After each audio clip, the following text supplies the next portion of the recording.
Thanks for checking out the video. Today I'm going to be working on everybody's favorite firearms manufacturer, Hi-Point. More specifically, the 9mm carbine, model 995 Gen 1. So I actually took this apart a couple weeks ago so that I could take it down to have the barrel assembly threaded. I'll explain more of what I'm doing as the video goes on, but I'm doing a few things to upgrade this firearm from what it is. So figured I would go ahead and show you how to take it apart if you need to do any kind of maintenance or repairs, or just getting it cleaned up or replacing any parts internally. So to do that, we're going to need a few tools: a 7/16 socket, either 5/16 or 8mm sockets or wrenches, a 5/64 Allen key, a hammer, maybe some plastic tooling, so that you don't screw up the finish on it too bad. Other than that, we're going to put it into a vise and do some work on it. So first thing we want to do is make sure that our firearm is safe.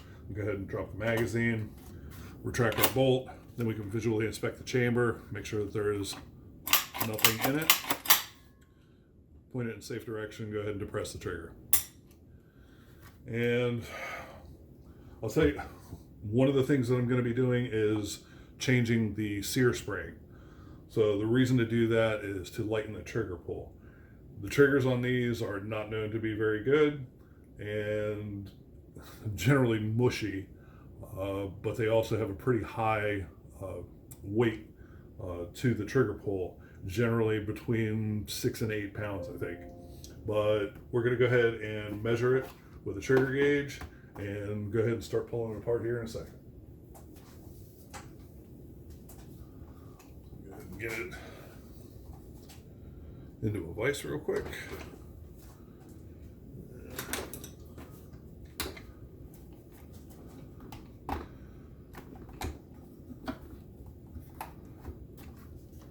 So we'll go ahead and charge it. Go ahead and pull out our trigger gauge, and let's see what she reads.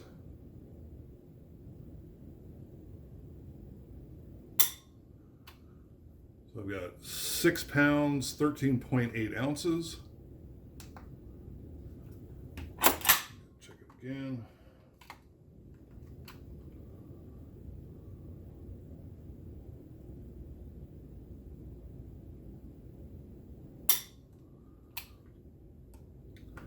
£6 pounds, 7.6 ounces.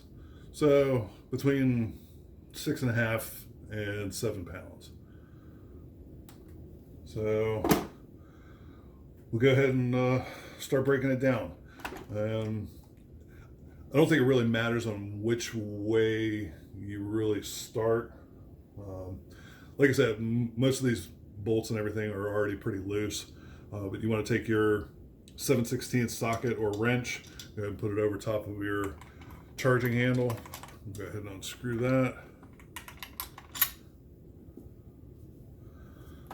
Then let's see, we're going to go ahead and remove our front sight, which is your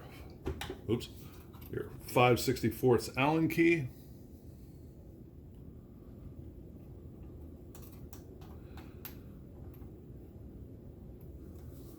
And that should just slide right off. And be careful, because there is this barrel shroud that locks into that front sight base right there. So we'll go ahead and throw that off to the side. And then from here, we'll go ahead and unscrew our sling. And this actually screws through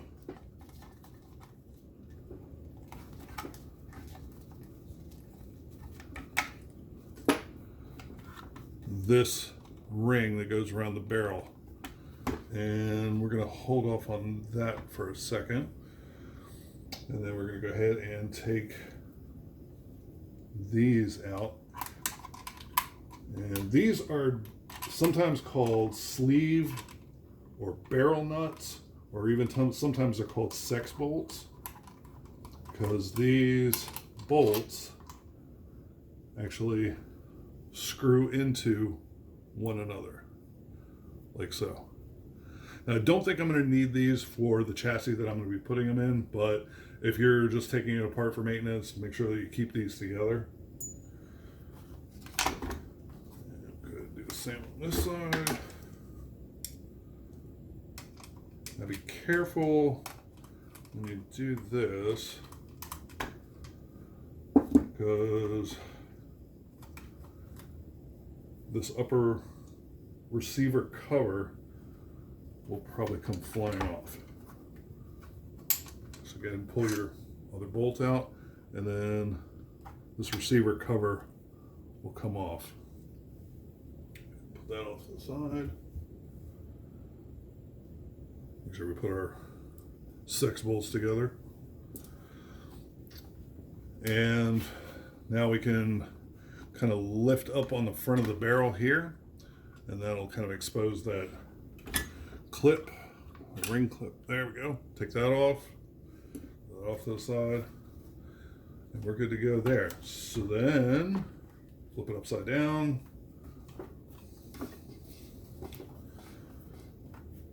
And we need to remove this clip, which is holding the receiver assembly into the stock. So for that, we're going to go ahead and take one of our plastic punches, slide it in there, and just tap it back, and push it off, and you're good. And now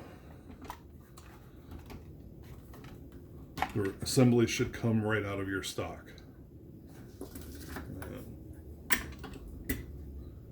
Throw that off to the side. Now from here, we want to be a little careful. There is the recoil spring is underneath this bolt assembly. I'm just going to call it the bolt assembly because everything is kind of housed in there.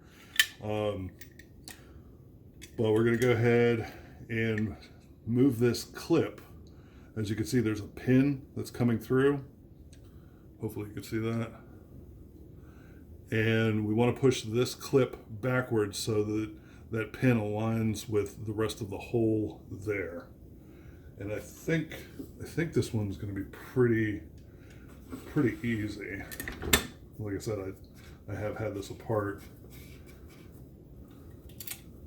I'm just going to pop it over.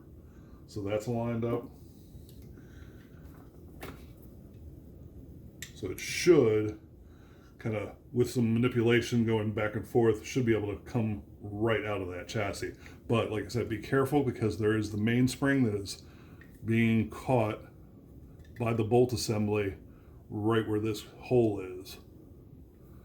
So probably a good idea to go ahead and put your hand kind of in front of it and then kind of back and lift up and then forward. Nice and easy. Flip it upside down. And then we can take our bolt assembly off, and there's your mainspring. Go ahead and put that off to the side. Make sure you don't lose this keeper. This is the key that goes into that hole that this latch or this clip kind of locks up against. So your firing pin and firing pin spring are right behind that. And actually these are pretty dirty. So I'm going to go ahead and, oh yeah, it's nice and dirty.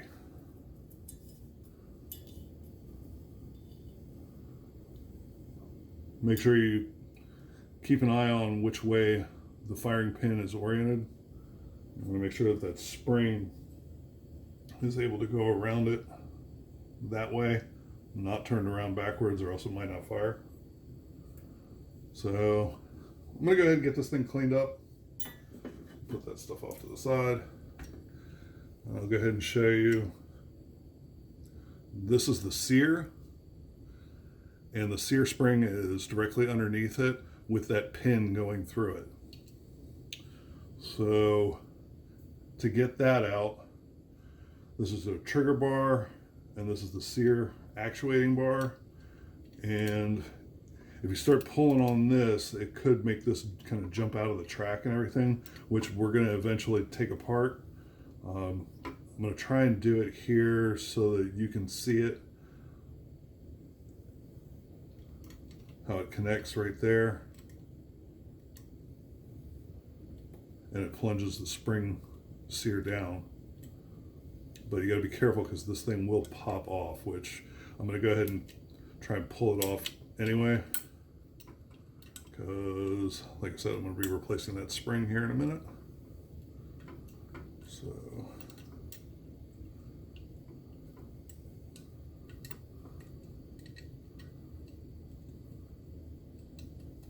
well, there's a little bit. There we go. And go ahead and pull that leg out.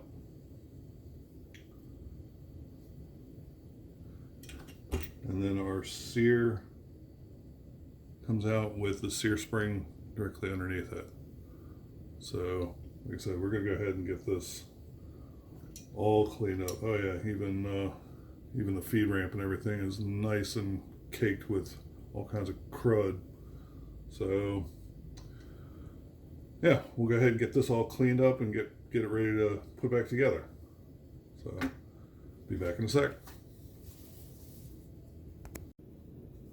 All right, everything has been cleaned with solvent, and I've got some CLP down the barrel, some CLP across the receiver and everything to kind of help prevent corrosion. I'll go ahead and start putting this thing back together. So I didn't take this apart on film, but I'll go ahead and explain.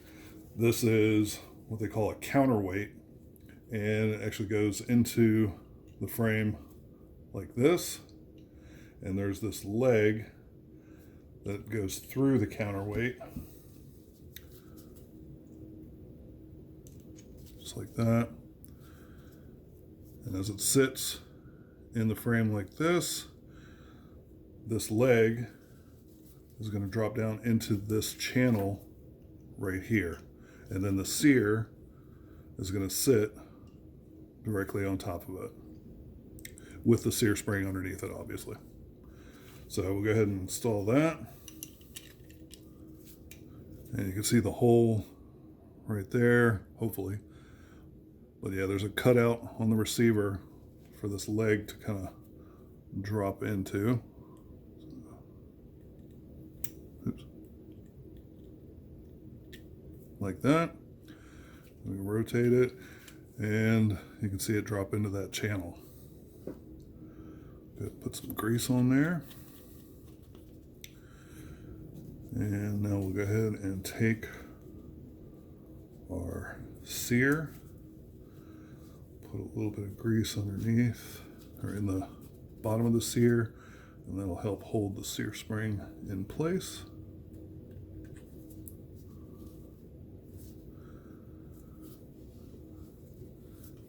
And go ahead and drop that in. And once we get it together, I'll show you how that all functions. But this sear cam or sear actuator, the trigger bar sits down here, and you'll see this kind of cutout right here. And the long part of that leg is going to sit right in there. And then the back part has that notch cut out, which you would think that that notch is a perfect fit for this pin that is coming through the receiver right here. But that pin actually sits on top of that notch. Kind of like so. So we're going to go ahead and try and get this all put together. So you want to take your trigger bar, drop it down I'll hold it out of the way, and then we're just going to slide our cam in just like that. And you can release the trigger bar. And now what we want to do is kind of lift up on the cam. We're going to compress our sear spring and drop that right on top of it. And now you can see how this actually functions. Be careful not to, if you don't have your finger over it, like kind of holding it together, then this back piece can pop off of the cam. So just keep that in mind. I'm going to put a little bit of grease on all the contact parts.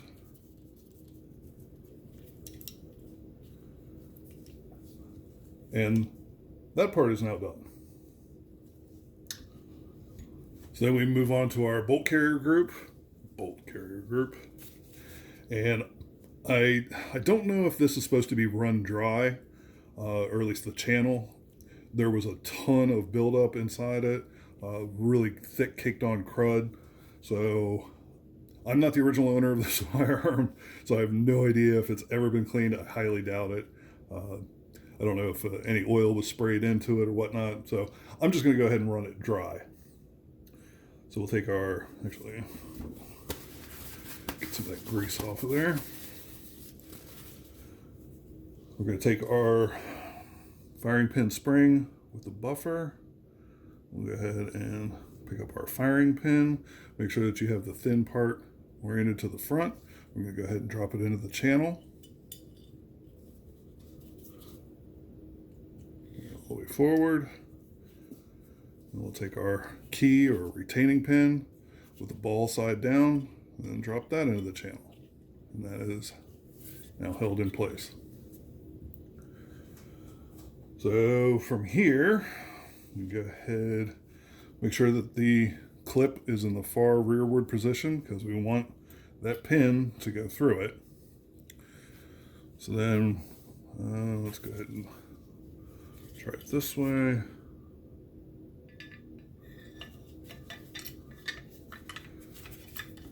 And we're going to insert our mainspring all the way down, and you want the end of the mainspring here to line up with that part of the bolt carrier right there.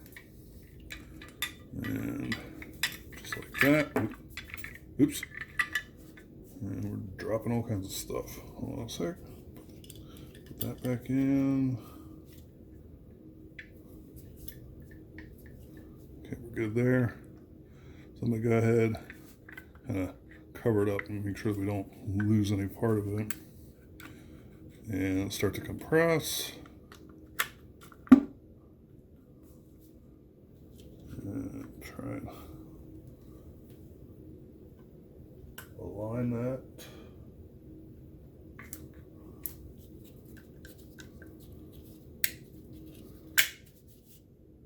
Kind of like that. And then we can push our key forward. Go ahead and tap it into place. And now we should have a functioning, somewhat firearm. Wow. The brake on that trigger is so much better having that sear spring replaced. So I'm going to go ahead and get it into a chassis, and I'm going to go ahead and test the trigger pull on it, and then I'll show you the next step that we're doing. So stick around. All right, so I figured I'd go ahead and put it back into this chassis to go ahead and test out the trigger pull after replacing the sear spring.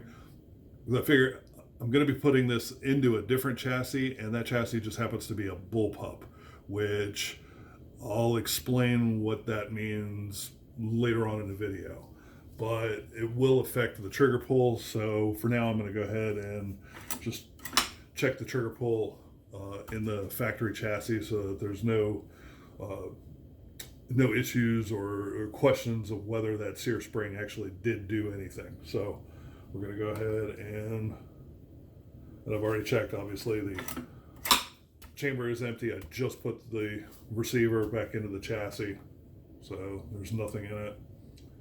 And we'll go ahead and see if we can get this lined up. Now these triggers are really, wow. So that broke at 3 pounds, 8.4 ounces. Let's try this again.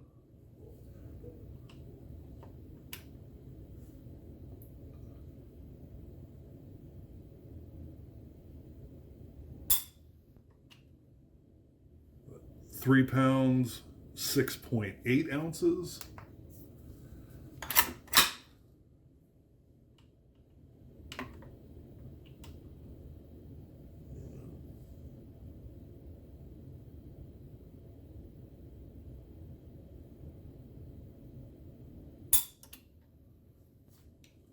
£3 pounds, 9.7 ounces. So we have significantly reduced our trigger weight. Average of 3.83, 3 pounds, 8.3 ounces. So that is a significant difference. So now we're going to go ahead. I'm going to take this back out of this chassis, which, like I said, it's just a drop in, and we're going to go ahead and move that out of the way, and we're going to get the unboxing for the other piece.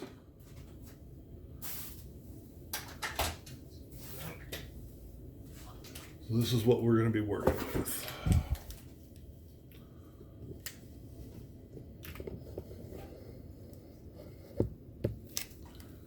And hopefully, get this all into the box, or into the camera.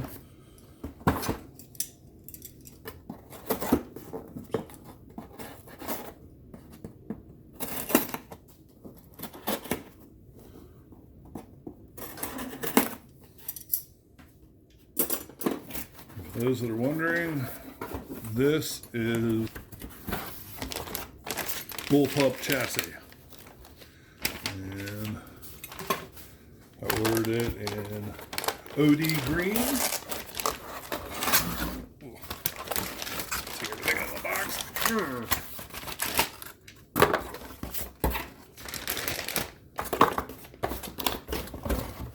Everything off the side.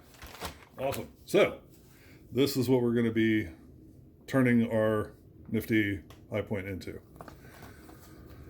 And let's see, I also ordered I guess it's the tactical charging handle. I think it's the oversized charging handle. And it comes with, oh yeah, I also ordered M-lock cover-ups.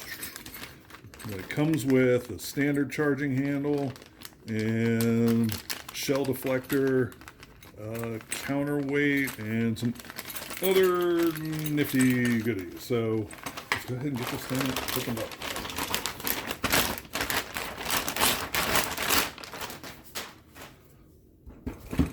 Kind of cool looking. Woohoo! Parts.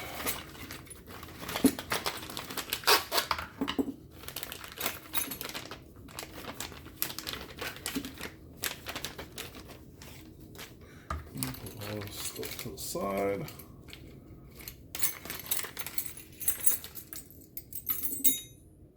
All right, got multiple springs,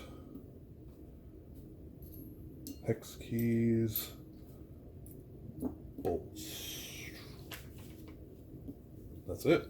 Huh. Why did I think there was going to be more? Okay. Well, this this should be interesting. So let's get this thing. Cool. So we're going to go ahead and scroll through our instruction manual and go ahead and start putting this thing together. So, awesome. All right, hopefully you can see everything. I'm going to go ahead and start with the parts. So, I ordered the tactical or the extended bolt charging handle, which is this one, and it comes with its own Allen key. So you want to keep those together if you order that. Comes with the factory charging handle, which I'm actually going to use both of them. And we'll get to that in a minute. There are these two pieces that are also included in the kit, and that is if you want to remove this knuckle guard.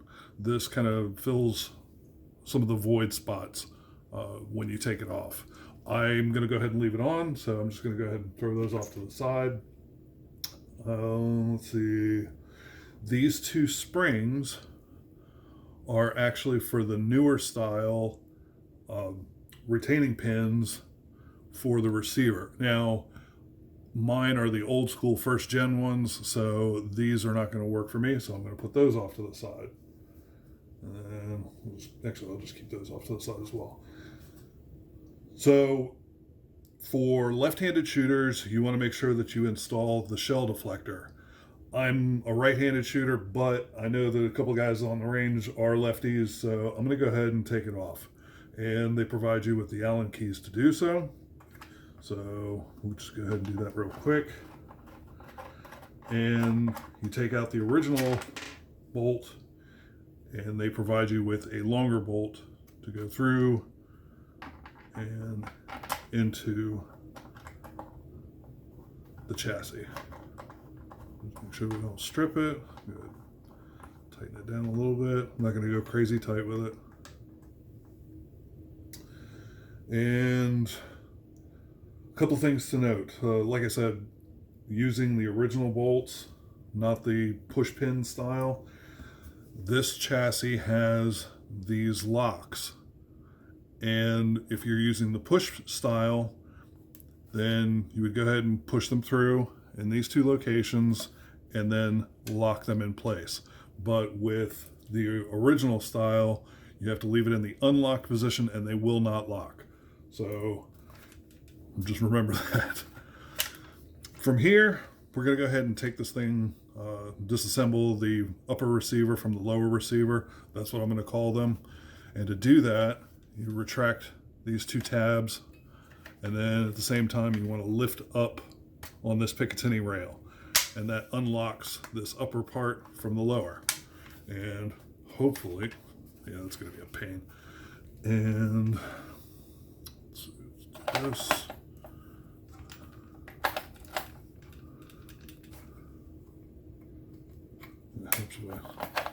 Hopefully I get that lined properly. And you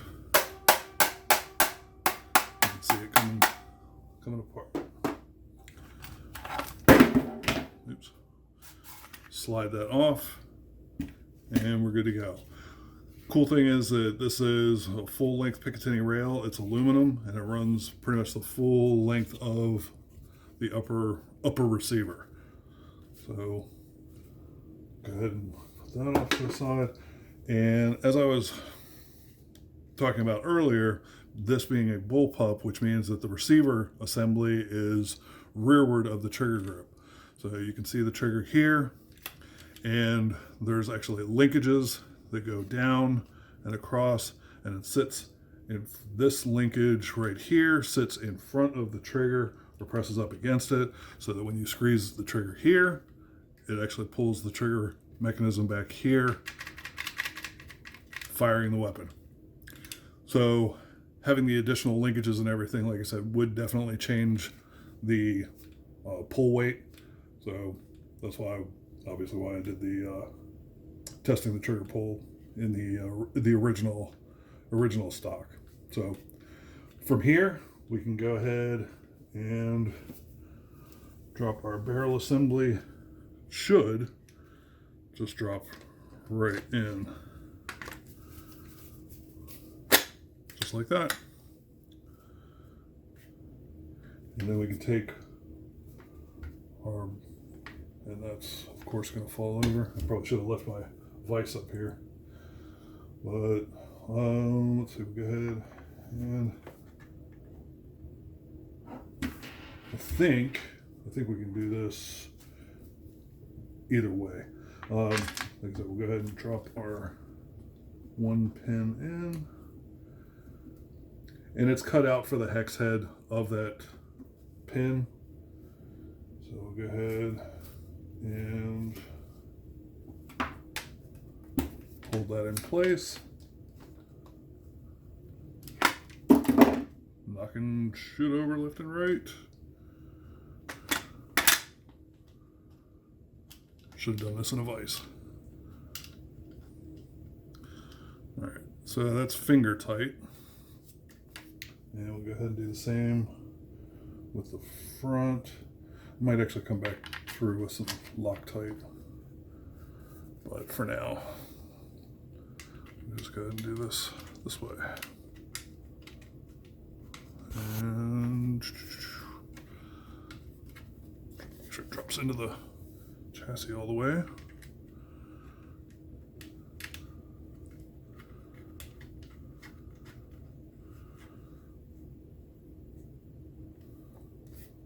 All right. Now this is the counterweight that attaches just like this, and they provide you the bolt to go through. This is where your original charging handle would go through, and you can also put Loctite on. Actually, I am going to put Loctite on this one.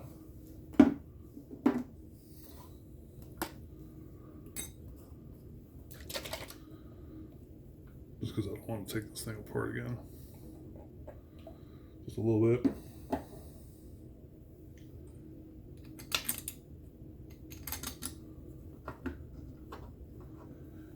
And surprisingly, it's the small one. They provide you a hex key with this. Tighten it up. And go ahead and back it off a couple turns, back down. And back it off a couple turns, and then back down. And there we go. And I'm going to leave these a little loose, just in case I need to maneuver the chassis around a little bit. And get that out of the way. All right, so now we're going to take our upper chassis. Now hopefully you can see this. There's a channel on either side right here for the charging handle and spring to go into. So what we need to do, like I said, I'm going to use both of them.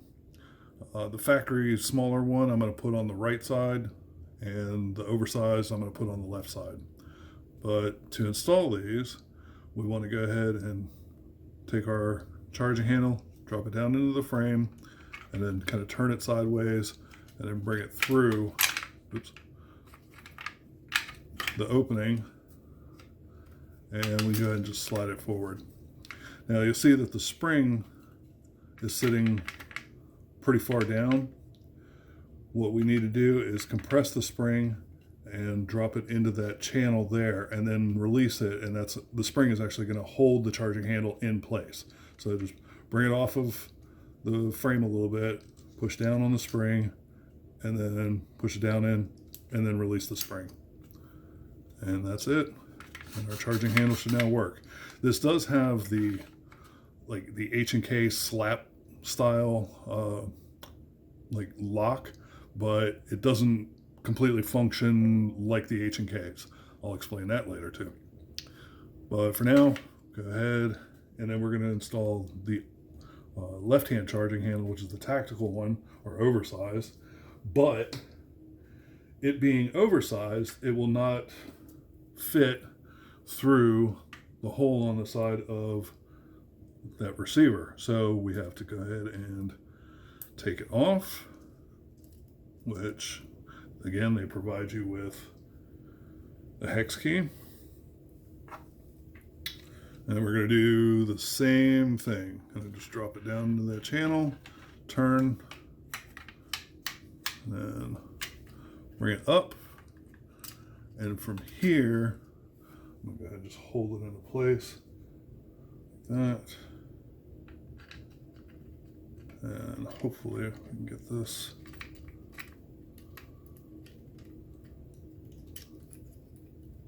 without dropping everything.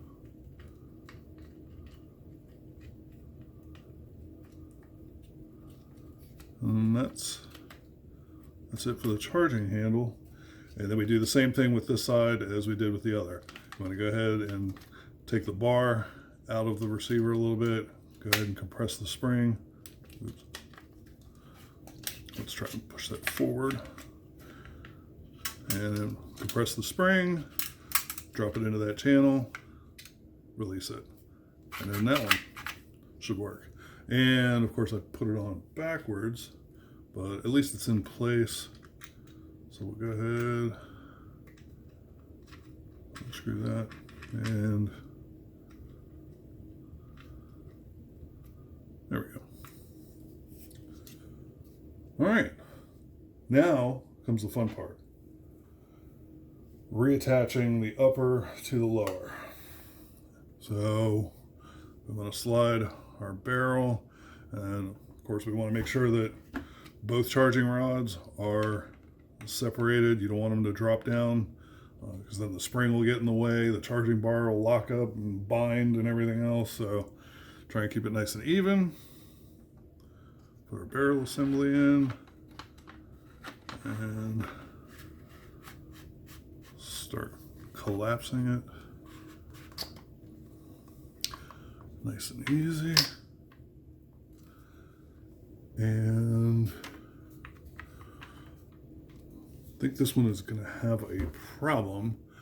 There's a metal collar on the inside right here, and it is kind of misaligned with the barrel. And I'm going to have a problem getting this together because of the barrel threading. If you don't have a threaded barrel, it's nice and smooth, and it should just go right through that collar nice and easy. But I'm going to have a problem with this. So yeah, that's gonna bind up nice and tight. That's awesome. So make sure those bars are out of the way. Just keep on keeping on, right?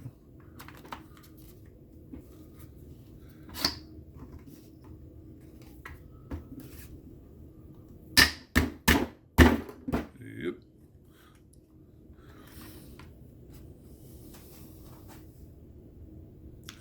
And it's almost through. I just don't want to damage those threads. You know, one good tap. Hey, what do you know? All right, so now we can kind of try and get that stuff from falling. Hopefully we can keep everything aligned, and go ahead and do this the easy way. Hopefully the easy way. So I'm going to go ahead and attach my bipod. Give me a little bit more leverage, something to bang onto. I don't know if this is if you're gonna be able to see this, but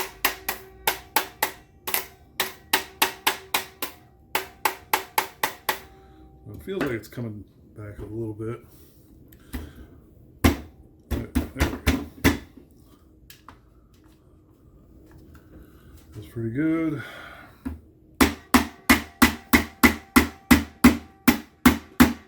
And you can actually hear it when it bottoms out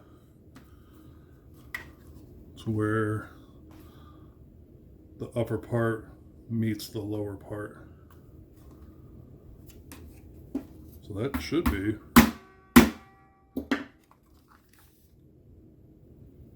pretty much it. And now we can check the charging handle, both sides, make sure it doesn't bind. Seems to work okay. And if you manage to get it back together in one piece, then we can go ahead and drop the catch down. Go ahead and pull back on these two tabs, push it, and lock it into place. And now the upper part is locked into the lower, and you're good to go. Let's see, so I'm going to take this off. And we'll go ahead and attach it to there. Yeah, hopefully I didn't screw up the threads too bad.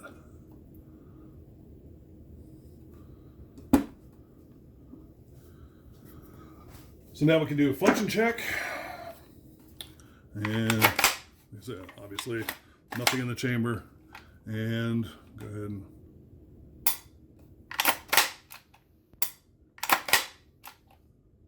everything seems to work. Yep.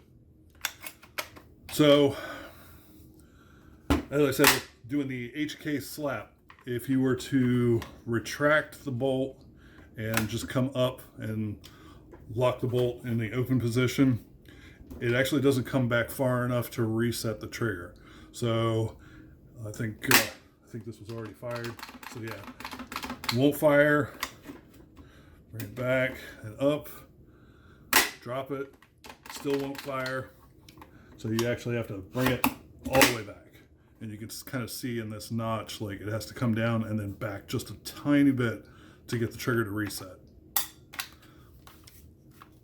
And so there's a couple other things about this. Your manual safety still functions. So can't charge it, can't pull the trigger. So this has to be in the down position. Now you can charge it. And then this has another safety right here. Turn it to the left and it will not fire. And I guess kind of a third safety is that the trigger has to be rotated from the top back into the rest of the trigger assembly. You can't just pull straight back on the bottom or it won't fire. So you have to kind of be up in the top of the trigger.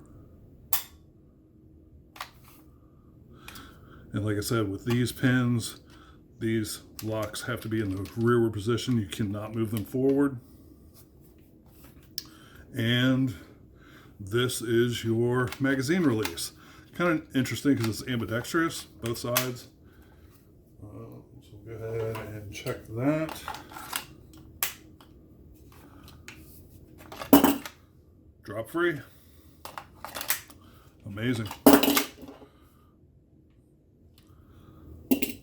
So we're good to go there. We're almost there. Actually, I do want to check one other thing. So we have our snap cap, not live ammunition. Go ahead and put it into our magazine. Insert it. Go ahead and charge it. And then we would be ready to fire. And then we,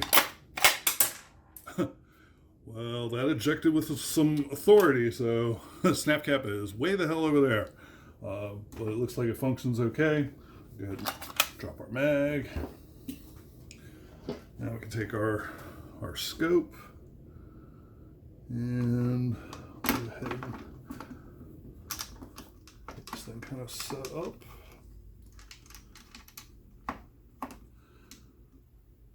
And obviously there's a little bit of movement in there, so you want to go ahead and push forward on your scope and hold it in place. And we'll go ahead and tighten these up a little bit.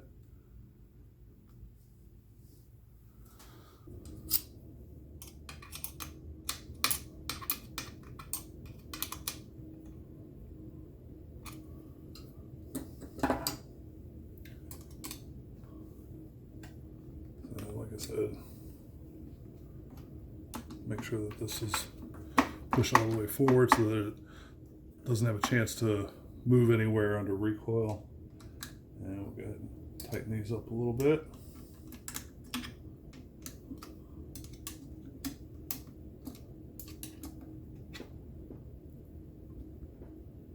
Feels pretty good. I'm not going to go crazy tight with these.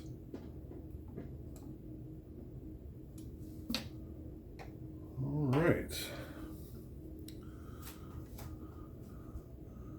So we are almost ready to rock. This is a Leopold Mark IV 4.5 to 14 by 50. And we're going to go ahead and see how this thing compares to one of my other toys. We'll go ahead and put them side by side and take them out to the range, hopefully in the next week or two, and see how they do. Man, thanks for sticking around so far. I know this has been a crazy long video. I do apologize. We've only got a couple more things to go and we are completely done. First and foremost, I will let you know that I did screw up the threads on the barrel when pushing it through this chassis. So I had to take it to the gunsmith and they ran a die over it just to clean up the threads a little bit. Did manage to get my mount put on, or flash hider with the tri-lug mount. I'm not crazy about the washer that I've got on here, but I'm just going to run it right now just for testing purposes, just to make sure everything is good to go. So I'll end up swapping this out later, but just to give you guys an idea of what I'm trying to do. So this is made by Angstat Arms, and standard 1/2 by 28 thread pitch and everything, but the lugs on it are a little bit longer than the standard H&K lugs. And the reason I'm going with that is because I'm using it in conjunction with this suppressor here. This was made by SWR years ago, and they're no longer in business. They were bought by Silencer Co., like I said, several years ago. But I still use this on a lot of my other firearms. And normally, you would be able to just drop this right onto the mount and there's a piston in here that you compress, and then you just give it between an 1/8 and 1/4 of a turn and then release it, and the spring pushes the piston down to lock it into place. But with this one, the way that these lugs are, I actually have to unscrew the suppressor from this mount just a little bit, and then we can drop it down, give it our turn, and then we can release it, and you'll see it come up, and then we can actually tighten our suppressor, and it actually locks it into place probably better than it originally would have been. So it shouldn't go anywhere. Fingers crossed. The only other thing we've got to cover really is you can go ahead and laugh. It's a single stack 20 round magazine for a high point. Will tell you that I had to do some surgery on this, and I know it. I'll go ahead and just say it. It looks like complete shit. It was just a quick fix with a Dremel, just to go around to kind of trim the edge on this, and that is so that it will actually go into the chassis here. Originally it was bumping up against it, but there we go. Shouldn't come out. So we're gonna go ahead and see how that runs. Kind of nice thing is this is also drop free. So, and then dun, dun, dun, we have the Ultimate Jam-O-Matic, a drum made by ProMag. And I had to do the same exact thing on this one. Just trim the front edge of it to get it to fit. I do not have high hopes for this setup, but yeah, we're gonna go ahead and get it out of the range and see how it does. I'll go ahead and show you what it looks like sitting up next to a couple of different rifles, and get some measurements, and then we're pretty much done. I will say that I do have something else on order, and that is the aluminum scope covers that screw into the scope on both sides. I don't know if you can see a lot of the Leopolds that were manufactured after 2004, I believe, are threaded on the inside, and you can get the aluminum scope covers that screw in that have magnets that hold them closed, as opposed to like the Butler Creek plastic flip-up style caps. But regardless, those are on order. But for now, this is what we're working with. Like I said, we'll get you a couple of shots of it next to a couple of different rifles, and we'll be done. So stick around for another 30 seconds. So here it is in all its glory, and compared to a couple of different firearms. The one on the bottom is basically a Colt Commando copy. It's a registered SBR with an 11.5-inch barrel, and you can see it's got a snap cap in it, not live ammunition. And same for this one, just a snap cap. And this is a Desert Tech SRS with a 26-inch barrel. But to give you a little comparison, hopefully we can get some good shots of this. So we're at 34.5 inches.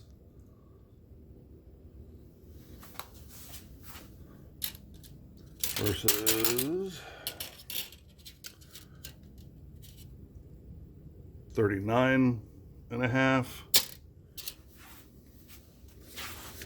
And this one, this is right at 28. So if we take off our suppressor,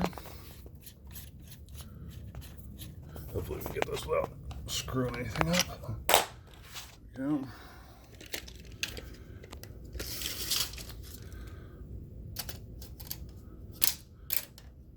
Just trying to get that hooked on there. So we're at about 27.25. Or sorry. Jesus. And that shell deflector is really causing some issues. Yeah. Between 27.25, 27.5. Right there. So it's actually shorter than a registered SBR. Go figure. That's why NFA laws are so stupid. Well, one of the reasons they're so stupid. But regardless, that's pretty much the whole video on high point conversion, trigger upgrade, and all kinds of fun stuff. So if you made it this far, I really appreciate you sticking around. Thanks for checking out the video. If you like the video, give us a thumbs up, all that stuff.